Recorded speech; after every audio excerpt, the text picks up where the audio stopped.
The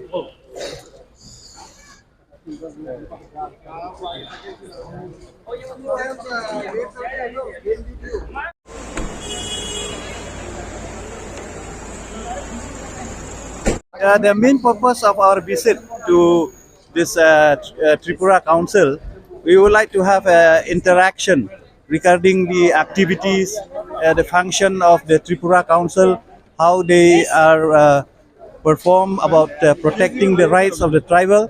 So this is our visit. We will be here for around 3 days. We have with us our executive member of 6 members, along with the officers.